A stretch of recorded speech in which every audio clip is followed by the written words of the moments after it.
Et hello tout le monde, Sébastien Tatou en chair et en encre et j'espère que vous allez bien. Moi ça va très bien et aujourd'hui en rentrant du boulot, j'étais dans le train et je vous ai proposé sur Instagram de me poser plein de questions. Et le post ressemblait à ça, c'est en gros posez-moi des questions en vue d'une FAQ mais évitez toutes les questions de base, comment s'appelle ta fille, combien t'as de tatous, etc. Enfin les choses que j'ai déjà eu plein de fois.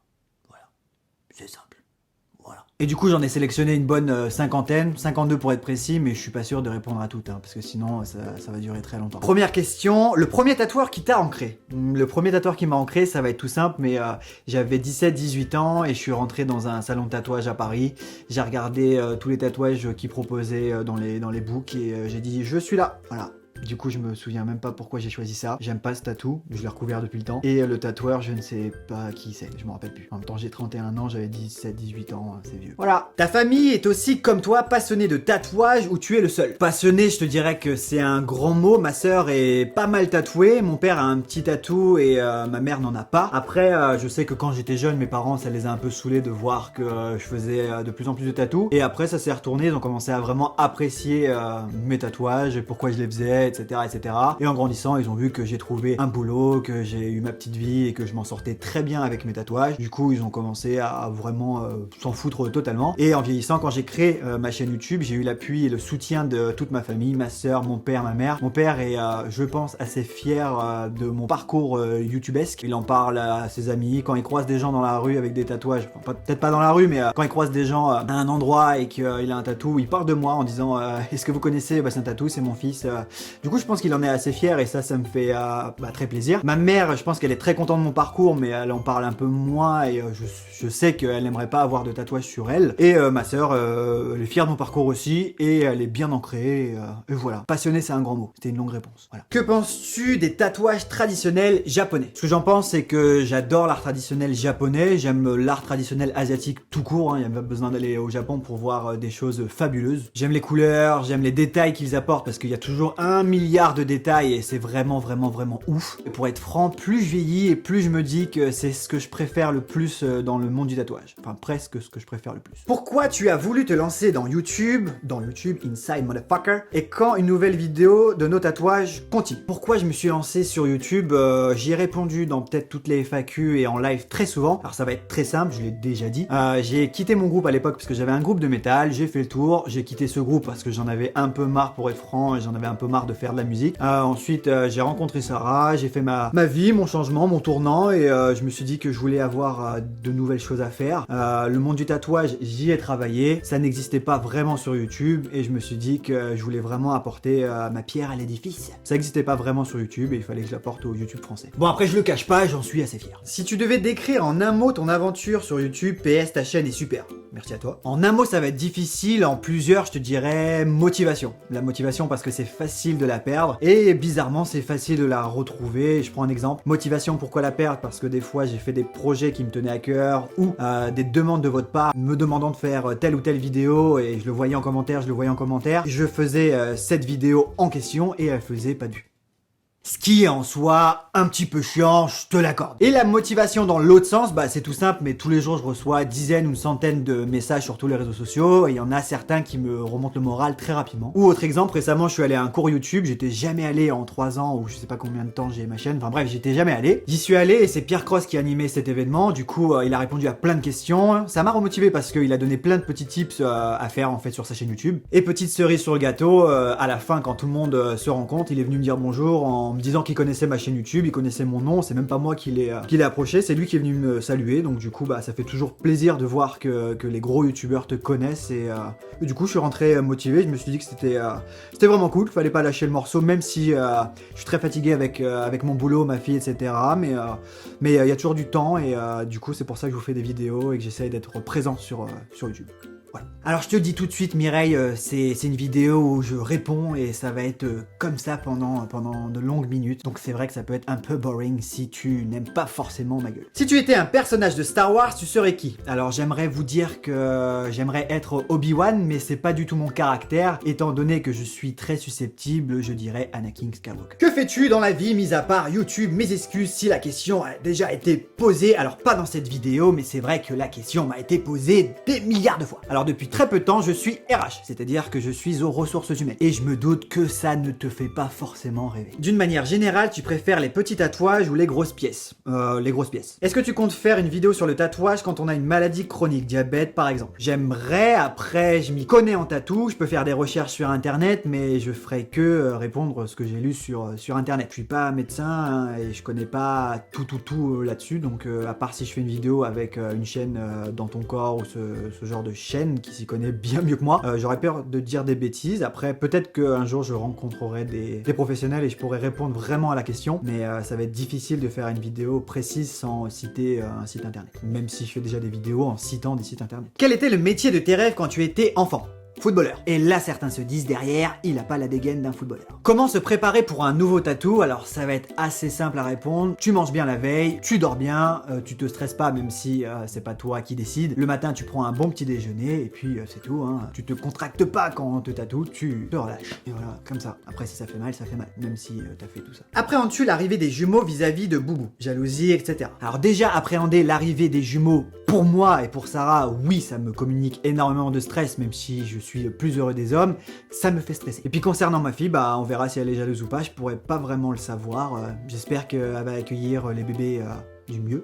Mais après on verra. Aimes-tu les jeux vidéo? Et si oui, que penses-tu de la licence Zelda? Continue ce que tu fais, t'es génial. Alors déjà, merci à toi, et Zelda est mon jeu préféré. The Legend of Zelda sur Super NES, c'est mon jeu préféré. Même s'il a de faibles chances de gagner sur le concours de Sofiane. Une vidéo sur les tatouages de l'espace?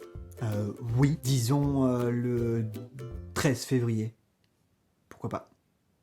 Lançons ce défi, le 13 février, je vous fais une vidéo sur l'espace. Seras-tu au mondial du tatouage? La réponse c'est oui, et je vous fais gagner d'ailleurs 3 passes très bientôt avec Viber, donc du coup je vous en parle très rapidement en Insta Story. As-tu des regrets concernant ta carrière musicale ou un de tes tatouages? Alors concernant la musique, j'ai aucun regret étant donné que je faisais du métal et que c'était bien précis comme style de métal, donc je m'attendais pas à faire une grande carrière à la Johnny, ça je le savais déjà. Concernant mes tatouages, non, j'ai pas vraiment de regrets, je m'en fiche un petit peu. En fait, il y a juste une date que j'ai sur le doigt. Elle m'importe totalement en fait. Je m'en fous totalement de cette date maintenant. À l'époque, c'était quelque chose qui comptait. Maintenant, ça l'est plus.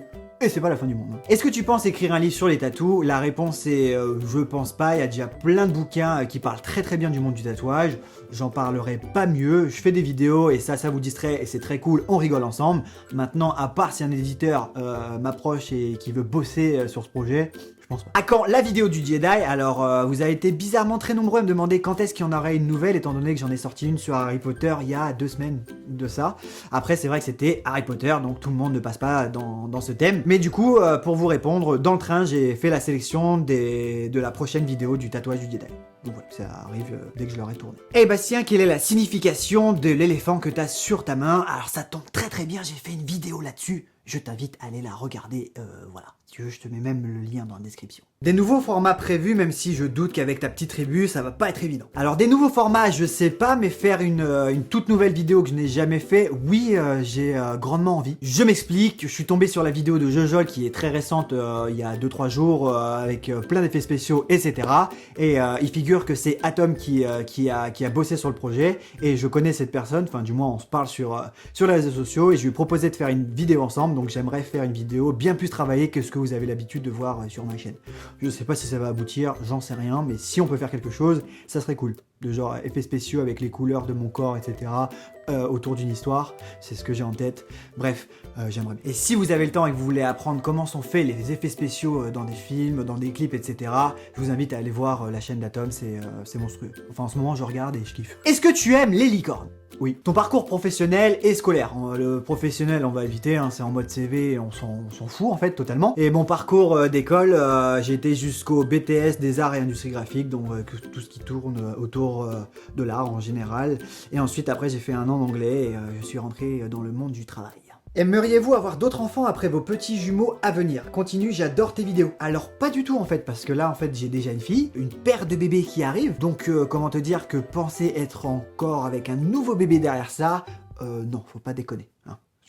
Je me vois pas, du tout en fait. Peut-on quand même faire une épilation définitive si on est tatoué? Alors si l'épilation définitive se fait au laser, je t'invite à d'abord faire l'épilation définitive, cicatriser et un an après faire un tatou en fait. Dans ce sens-là, je pense que c'est faisable. Après, je suis pas esthéticienne. C'est quoi que tu trouves le plus beau dans le tatouage? Alors ça, c'est une bonne question et je te dirais les personnes dont on ne voit pas qu'ils ont un tatouage. Je m'explique. Une personne que tu connais ou que tu rencontres à une soirée où tu veux, je m'en fous, qui a un vêtement sur lui et tu ne vois pas qu'il a un tatou, un homme, une femme, on s'en fout. Le jour où cette personne se découvre, retire sa veste et que tu vois qu'elle a tout un bras, c'est là que ça prend tout son sens et j'aime bien. Voilà. Alors je sais pas si mes réponses sont cool ou si vous trouvez ça chiant à mourir, mais faudra me le dire en commentaire en fait, hein, tout simplement. Ça existe les encres véganes? Et oui! Et j'ai fait une vidéo là-dessus, donc pareil que tout à l'heure, je t'invite à aller regarder dans la description et je te mettrai le lien pour ma vidéo sur les encres véganes. Et voilà, tout simplement. Harry Potter ou Star Wars, mon suite va parler et le décor va parler, c'est Star Wars. Après, j'adore le monde d'Harry Potter, j'aime énormément les films. C'est tout simplement que quand j'étais gamin, j'ai découvert Star Wars et Harry Potter n'existait pas, donc forcément dans le cœur, c'est numéro 1. Maintenant, il n'y a pas de combat entre les deux, enfin pour vous peut-être. Moi, j'aime tout autant les films Harry Potter que les films Star Wars. Mais je préfère Star Wars. Tu penses quoi de l'effet de mode des tatouages? Je pense que quand ça fait plus de 40 ou 50 ans en France qu'on parle de tatouage, on peut pas dire que c'est de la mode. Tout simplement. Vous vous êtes rencontrés comment avec Sarah? La réponse a déjà été dite, je pense, enfin je sais plus, on s'est rencontrés à la fête de la musique. Qu'est-ce que tu voudrais faire le plus en ce moment que tu ne peux pas encore faire? J'aimerais partir en vacances au Japon, j'aimerais avoir beaucoup plus de temps pour faire mes vidéos, j'aimerais me consacrer que à ma chaîne YouTube, mais bon, quand tu parles d'avenir sur YouTube avec l'article 13, on s'en fout, ça sent pas très bon, bref, on s'en fout. J'aimerais collaborer avec des gros youtubeurs que je kiffe, mais ces gros youtubeurs ne répondent pas forcément à l'appel, ou du moins ils connaissent ma chaîne mais ne me répondent pas, ou ils ne me connaissent pas, ou j'en sais rien, mais j'aimerais faire des vidéos avec des gros youtubeurs. Et d'ailleurs je viens de dire des gros youtubeurs, mais je regarde des chaînes bien plus petites que la mienne et je kiffe leur boulot et j'aimerais bien bosser avec eux. Donc il n'y a pas que les gros youtubeurs qui m'attirent, c'est les chaînes que je kiffe qui m'attirent. Mais les chaînes que je kiffe sont souvent grosses et il y en a aussi des petites. J'ai déjà contacté des petites chaînes avec qui j'ai envie de bosser, c'est en projet, donc voilà. Est-ce qu'un tatoueur peut améliorer le tatouage que tu lui proposes? Alors, à part si tu lui donnes une photo et que tu ne veux pas que ça soit retouché, oui, il va totalement en fait retoucher ton dessin. Toi, tu lui amènes l'idée, un croquis de base ou ce que tu veux, et justement, le métier d'un tatoueur, c'est de composer ça pour toi et de faire un truc de ouf. En fait. Penses-tu que YouTube va mourir un jour? Bah, ça sent pas très bon en ce moment, mais j'ai pas envie d'en forcément parler. Il y a plein de chaînes qui l'ont fait et ils l'ont très bien expliqué, donc advienne que pourra. Je suis une fille et beaucoup me reprochent d'être tatouée, j'ai l'avant-bras et du coup, tu demandes mon avis. Alors mon avis c'est que déjà dans le train les gens ne se lèvent pas pour laisser une femme enceinte s'asseoir, donc c'est pas eux qui vont te dire ce que tu fais dans ta vie, tes choix et ce que tu as envie d'être comme personne, t'assumer, faire des choix esthétiques, politiques ou ce que tu veux. Donc fais ce que tu veux et assume-toi et c'est tout ce qui compte en fait. Un tatouage réfléchi pendant 3 ans peut être un tatouage que l'on regrette. Eh bien je te dirais que oui, parce que quand tu réfléchis trop à un tatou, c'est pas bon signe et surtout quand tu fais un tatou très réfléchi pendant des années, tu veux mettre plein d'idées, plein de choses à l'intérieur, tu veux faire une composition avec ci, avec ça, avec un initial et puis le truc et le machin qui va par-dessus parce qu'en fait ça me fait penser à ça et ça c'est une très mauvaise idée. Une très mauvaise idée à mes yeux. Après, vous faites ce que vous voulez. C'est mieux se faire tatouer à 18 ans ou à 16 ans avec un accord parental. 18 ans, comme ça, tu dois rien à personne. Et enfin, dernière question. Je sais pas à combien de questions j'ai répondu. Enfin, c'est en tout cas la dernière question. Quelle partie du corps tu ne te feras jamais tatouer? La réponse, c'est le visage. Donc voilà les padawans, cette vidéo est déjà terminée. Alors j'espère que je vous aurai appris plein de choses. Dites-moi si vous kiffez ce genre de vidéo. Alors c'est des vidéos simples à réaliser, mais j'aime bien parler avec vous, j'aime bien répondre à vos questions. Donc n'hésitez pas à me dire tout ça en commentaire. Et comme d'habitude, comme je vous ai dit tout à l'heure, pour ne pas perdre ma motivation, laissez un maximum de pouces tatoués. Et même si c'est une phrase d'accroche, clique vraiment là sur le pouce. Là, je te laisse 3 secondes, 2, 1, clic, et voilà, il y a un pouce tatoué, on est heureux, et comme ça, moi je suis très content. Bref, il est grand temps pour moi de partir. C'était Bastien Tatou pour vous servir. Peace.